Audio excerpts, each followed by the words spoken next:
Hello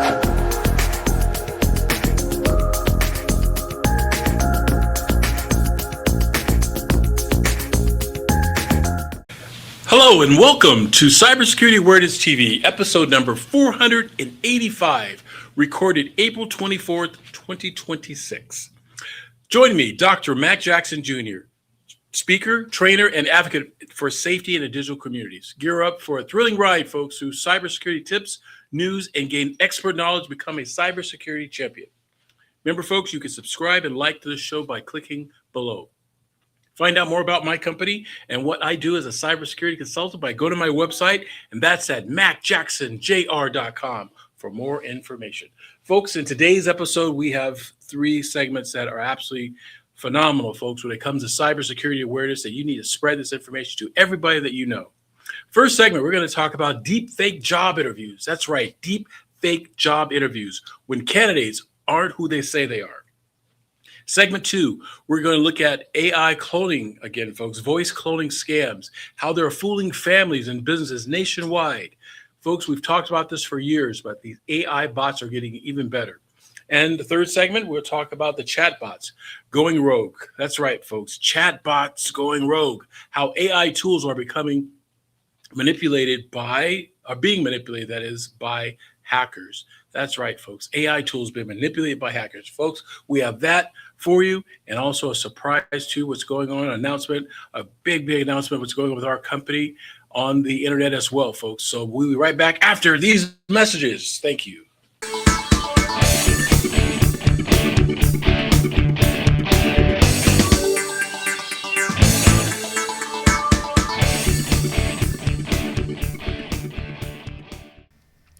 Hello, folks. This is Mac Jackson Jr. from Vanderson Cyber Group. The problem with businesses today is that they are affected by cyber attacks from around the world, but companies are not sure of what to do. Normally, they are reactive instead of proactive. But folks, cyber attacks can affect your bottom line, and it will affect you financially, legally, and your business reputation.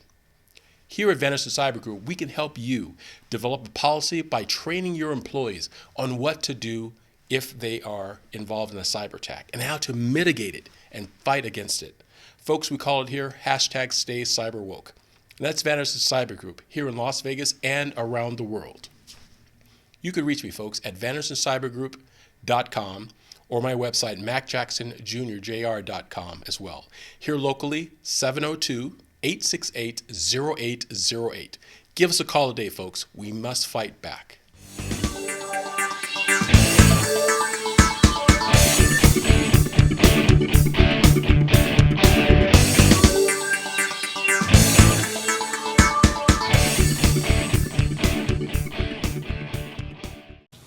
Hi, folks. Welcome back to Cybersecurity Awareness TV. Here at Cybersecurity Awareness TV, we are dedicated to helping businesses, families, and communities stay ahead of the threats shaping our digital world, folks. Today's episode will bring another powerful collection of cybersecurity stories. Our first one, the first segment, deep fakes, job interviews, when candidates aren't who they say that they are. Folks, we can advertise now about our skills ourselves online, using the internet, and go to different job sites looking for work. But folks, there are people now that are actually doing fake job interviews. We're going to talk about that. So as we start, organizations are facing new and costly threats.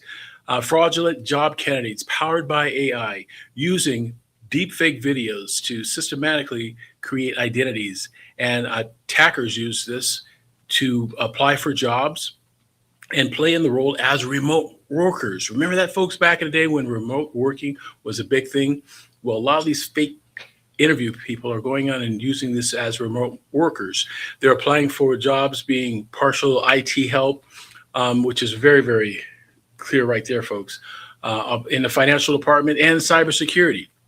These individuals convincingly appear on camera, right? Answering questions, answering the right things, saying the right things, and passing the background checks too, folks, that they have stolen credentials from other people and fabricated their application. Once hired, the risk escalates quickly. The actors then install malware software to exfiltrate sensitive information, create persistent entry points with backdoors where they can go back into the organization after they've closed for the night. This is not hysterical threat, folks. This is actually happening. The FBI and federal government agencies around the country here, and also to let other countries know that they've issued warnings about North Korea linking to the actors and the tactics they use to infiltrate the U.S. companies. Business has been very much affected by this, right? Hiring is now a function of organizations, and cybersecurity is something that every company needs to understand and be a part of. They need to verify the person. Remember, folks, we talked about this on our show. The biggest threat in cybersecurity is the insider threat. If these hackers can remotely get into a company's servers, they can cause great harm. But folks, they are using AI to pretend to be other people. And folks, we have a big story to show you about that as well. Check out the story that we found on CNBC. Watch closely this video interview between a hiring manager at Vidoc Security Lab and a job candidate. Can you take your hand and put it like in front of your face to like cover it partially? No, it's not a joke because I can see that you're using some kind of software. The applicant was hiding his true identity by using a deepfake AI filter. Something was really off. I wanted to have a proof that he was a real person or not. And the first thing that came to my mind was, let's put your hand in front of your face. Because I knew AI tools that change your face, like Snapchat filters, they won't work when you partially occlude the face. I asked him to do it, and he knew that the filter would break, and he didn't do it. At this point, I was like 100% sure that he was trying to trick me. Okay, thank you. Bye-bye. As AI technology rapidly evolves, fake AI-generated job candidate profiles are undermining the hiring process. Research and advisory firm Gartner predicts that by 2028, 1 in 4 job candidates worldwide will be fake. Deepfake candidates are infiltrating the job market at a crazy, unprecedented rate. They are real people seeking jobs, but they take on a different persona when they come on screen, and that is enabled by deepfake technology. It's very, very simple. Right now, to deepfake yourself, all you need is either a static image of you and few seconds of audio. So we're seeing the rise of fake candidates taking on jobs in organizations in United States, European Union, and UK. These candidates take on roles using deepfake-powered technology and forged identity documents. This is of huge national security concern for us, and we need to take it seriously. Right now, across multiple job postings, because we are trying to understand the problem more, we're finding that 16.8% of applicants turn out to be fake. What that means is 1 out of every 6 applicants that applies for a job in your company is a fake candidate. They either have a fake resume or a fake LinkedIn profile. The places that they've worked in are fake, or they're applying from North Korea, or they're trying to misrepresent themselves in some sort of way. Here's how deepfake job seekers are infiltrating the labor market. The rise of fake job seekers powered by deepfake technology is directly correlated to the rise of remote working, which kicked off during the pandemic. And at that time, we had no option but to work remotely and therefore hire remotely. So on a positive side, it opened up a whole different pool of candidates, which was otherwise previously not available to organizations. Now, the negative side of that, then, people could take on a fake persona and take on a job which would otherwise have not been available to them for different reasons, either because they are from sanctioned nations, or because they need sponsorship and visa, or because they were in a different time zone. Although corporate America is gradually returning to pre-pandemic work policies, remote and hybrid job postings remain well above pre-pandemic levels. Companies continue to rely on virtual, non-in-person interviews because A, they can interview a lot of people that are not immediately in the same location. It's easier for scheduling a lot of times. And it is probably true that it's lower cost to have somebody talk virtually than to have them come in person. But the shift to virtual interviews has also opened the door to new risks. Remote jobs unlocked the possibility of tricking companies into hiring fake candidates. This is absolutely a pattern that is linked to remote job trends. And the first thing that these candidates ask about is, am I going to be remote? Let's face it, if you're a fraudulent candidate, you can't show up to the office every day. Approximately 17% of U.S. hiring managers have encountered candidates using deepfake technology during video interviews, according to a survey from software platform Resume Genius. They asked 1,000 hiring managers across the United States. When you hire a fake worker, they can gain access to the servers that contain sensitive data. And also the person will be able to steal data from the company. So the person will be able to probably talk with other people and try exfiltrating data from them. Once this individual comes into the organization, they are then quite likely writing malicious code or vulnerable code, which means they are leaving the door open for other types of fraud to happen to this company. Deepfake scams have already cost companies millions of dollars worldwide, and the threat is only growing. AI-generated fraud, including tactics like deepfakes, could cost the U.S. financial sector up to $40 billion by 2027, up from $12.3 billion in 2023. A lot of these deepfake candidates are just looking for paychecks, and sometimes they're looking for just one or two paychecks, and so that's the most simple risk.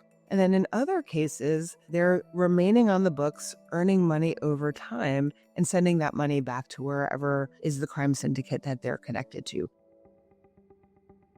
Fraudulent job seekers can originate from anywhere. Fake candidates linked to North Korea have drawn significant headlines in recent months. In May 2024, the Justice Department alleged that more than 300 U.S. companies had unknowingly hired imposters with ties to North Korea for remote IT roles, sending at least $6.8 million in earnings to the North Korean regime. The workers allegedly used stolen American identities to apply for remote jobs and employed virtual networks and other techniques to conceal their true locations. In the same year, cybersecurity company KnowBe4 revealed that it also inadvertently hired a North Korean IT worker using a stolen U.S. identity. He had a really good resume. We also asked them to submit credentials so that we could go through a background verification. The initial phone interviews went really well. We went through a couple of interviews, sent him a laptop, and within 10-15 minutes of him turning on the laptop, IT security reached out to them to find out, hey, what's going on? You're supposed to be a new employee turning on a laptop, and it looks like we're detecting some sort of a password-stealing Trojan trying to be installed. That person made up a bunch of weird excuses that didn't make any sense. And so I think within 31 minutes, we had already locked down that laptop so they couldn't do anything. It was a pretty quick response. The biggest improvements I worked on was like optimizing the transaction. Voice authentication startup Pindrop Security recently caught a deepfake job candidate they nicknamed Ivan X, who was located in Russia near the North Korean border. So I've been a full stack engineer for 11 years. In the case of Ivan, he was perpetrating to be from US and in one case in Europe. In both of these cases, he was not in US or Ukraine. When we actually tracked where he was from Karbush region in Russia, which is very close to North Korea, but it's not yet North Korea. We've identified other deepfake candidates from North Korea itself, but Ivan himself was from that Karbush region. He wasn't from the US like he was perpetrating to be. Pindrop says that of all the candidates it sees, 1 in 343 is linked to North Korea. Among those, 1 in 4 used deepfake technology during a live interview. So when we hire fake candidates which are from sanctioned nations, it becomes a national security concern, because once these individuals are in an organization, they are taking that salary and funding activities back in those nations, and those activities can be illicit as well. So inadvertently, we are funding illicit activities in sanctioned nations. The second issue is that when they poison the algorithms, when there is an adversarial AI attack within the organization by this fake employee, our algorithms create outputs which are not intended to, and that can be malicious output. They can be racial, they can be segregating and causing a societal divide in our countries, etc. So without realizing, we are becoming a problem for social disruption, which is also a national security concern. With the number of fake job candidates on the rise, concerns are growing about their impact on remote hiring and corporate recruitment practices. If this trend continues, and if we will experience more and more fake candidates, every company that is hiring remotely will need to adjust their hiring processes. And probably they will have to switch to the offline interviews as if it was before the COVID. And only after the offline interviews, they will be able to hire the person to work for them remotely. It's expensive, but it works. We might also see, unfortunately, biases in hiring, because we might For the worry of hiring a fake candidate, we might actually see a preference for hiring locally and therefore having all the interviews in person. The whole reason you need to worry about deep fake job seekers is, at the very least, they're making the real employees, potential employees and candidates, not able to get the job, or his job is easy. It can create all kinds of disruption, just making the hiring process longer and more expensive.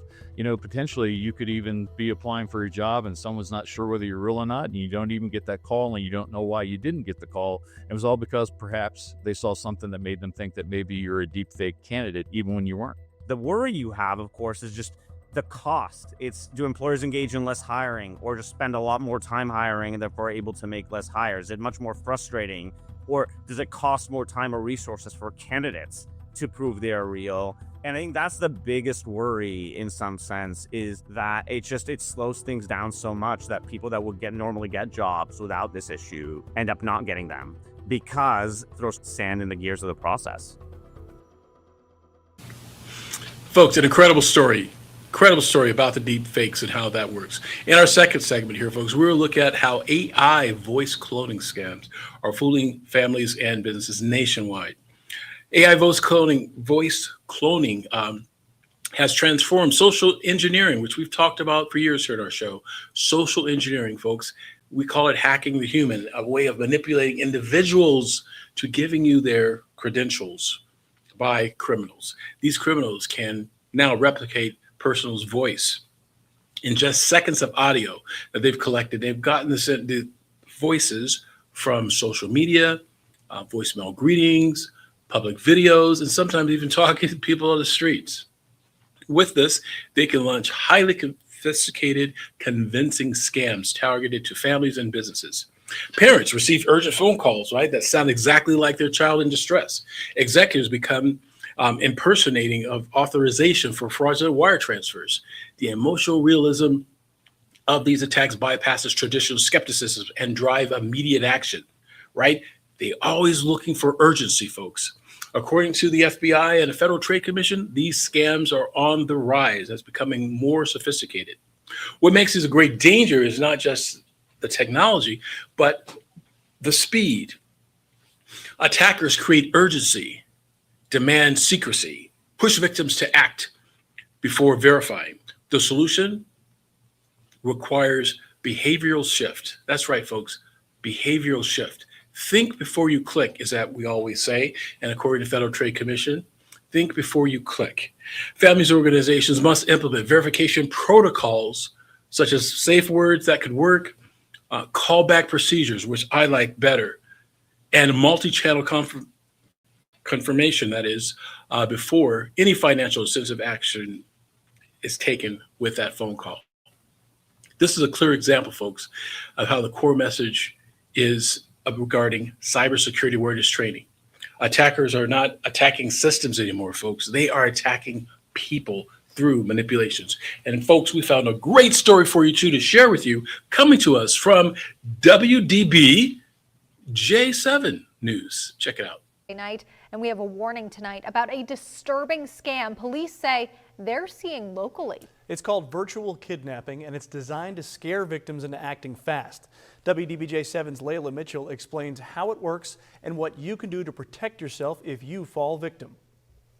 Virtual kidnappings are a growing scam nationwide. She's going, "Help me, Mom, please help me, help me." A terrifying example played out at our sister station in Arizona, where Scottsdale mother Jennifer DeStefano believed her daughter had been kidnapped. And she's sobbing and crying, and then I hear a man's voice say, "Put your head back, lie down."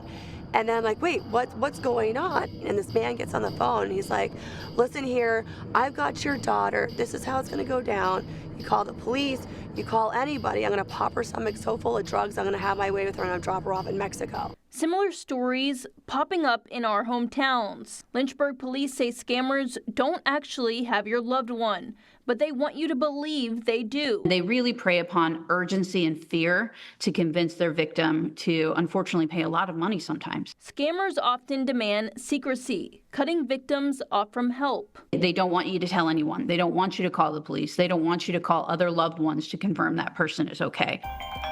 The scam itself isn't new, but the technology is. And originally it was a phone call that you'd receive in the middle of the night, and it may have been supposedly from a police officer or from a nurse in an emergency room or somebody pretending to be a loved one. Now scammers are using AI-generated voices, social media, and personal details to make the threat feel real. Be very careful about what you post online and how many people have access to it.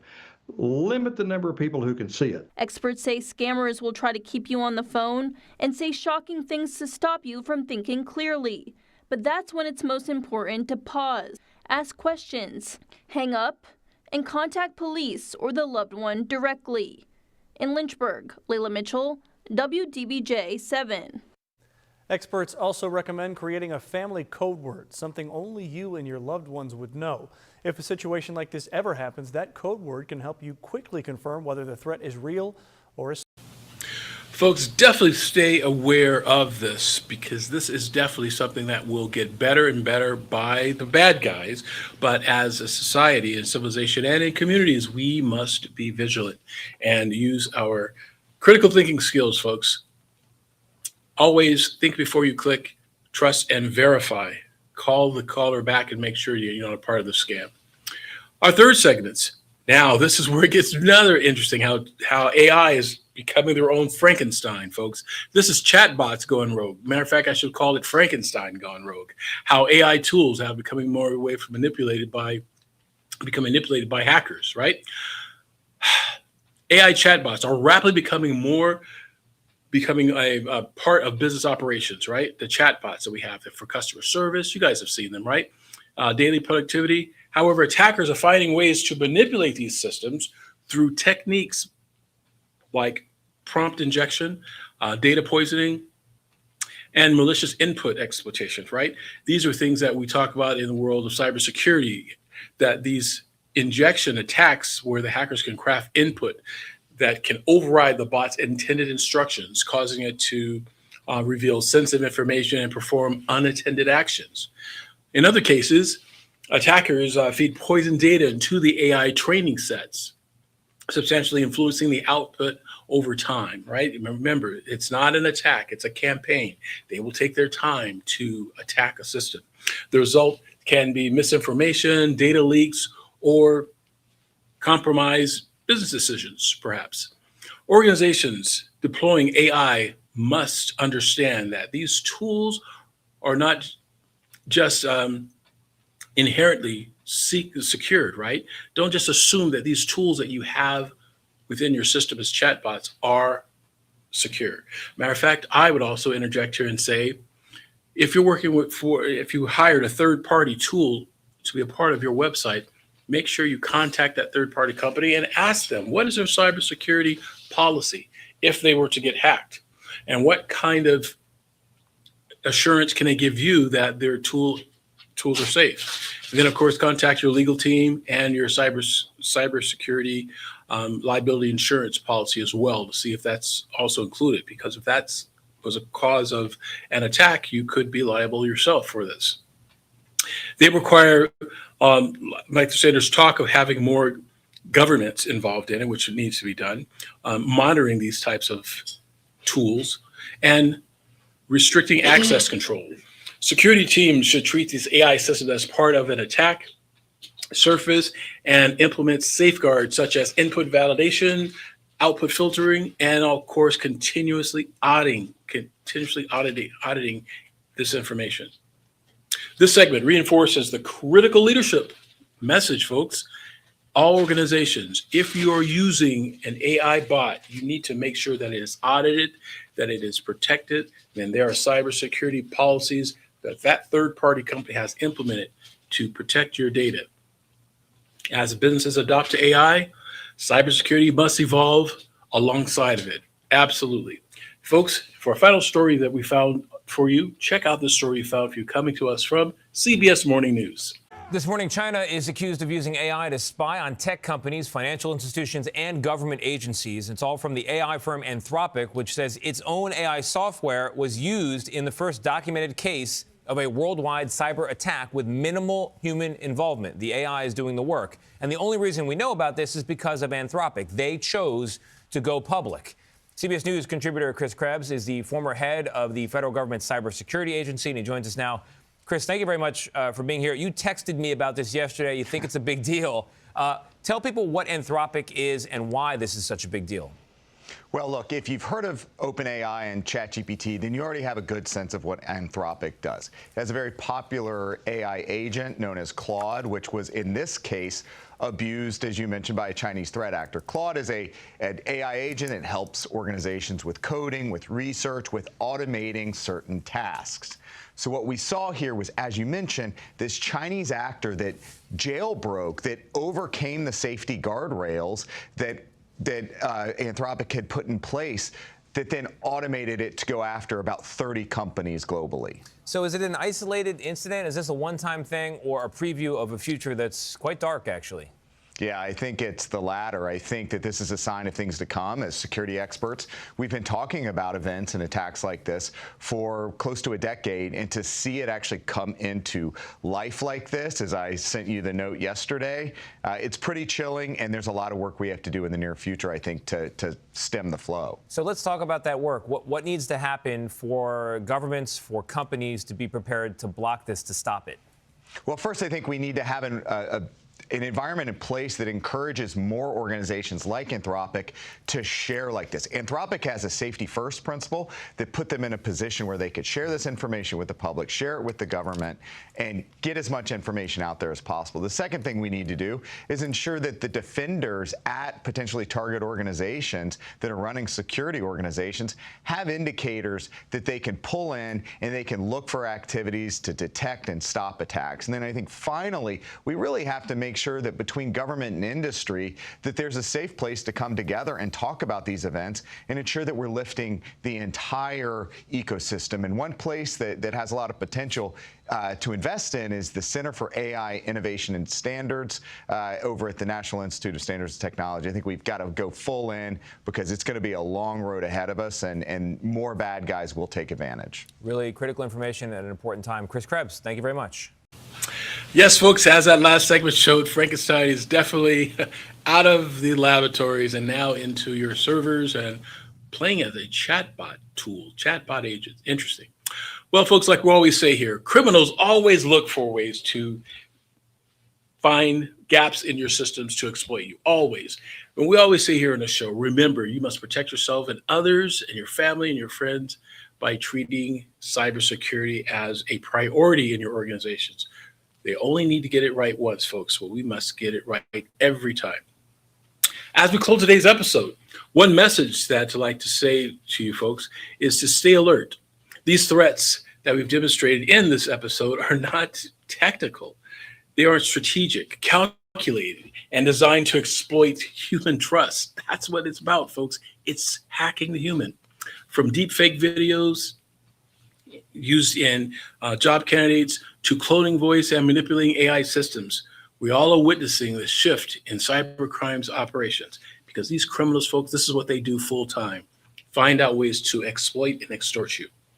There's no longer just hacking systems, folks. They are influencing decisions, impersonating identities, and inserting themselves into everyday business life and family interactions. This is why cybersecurity can't and must not remain solely within the IT department. It must be a part of the leadership, the hiring practices, the communication protocols, and daily awareness, folks. Whether you are a business owner, a professional, parent, your ability to pause, verify, and question what seems to be urgent is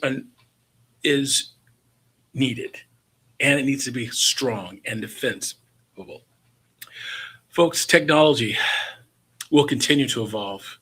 This is guaranteed. The question is whether awareness and better habits will also evolve with it. I say to you this week, folks, in this episode, stay informed, stay vigilant, and most importantly, remember this: the strongest cybersecurity control in an organization or household is the education and awareness of the individuals. Thank you for joining us today, folks. Stay vigilant and stay well. Oh, I'm sorry. One more thing I wanted to tell you. By the way, our company, Vanderson Cyber Group, look forward to a community that we're developing coming soon to you. Keep following me on social media. You can go to my website at vandersoncybergroup.com and register to join my community. It's called Cyber Shields community, folks, the Cyber Shield community, where we're going to have a community set forth for parents, for small businesses, and for senior citizens, where you'll find information 24/7 regarding cyber security, how to protect yourselves from the cyber criminals, folks. So stay tuned. It's coming really soon here. Until next week, folks, have a good one. Stay protected.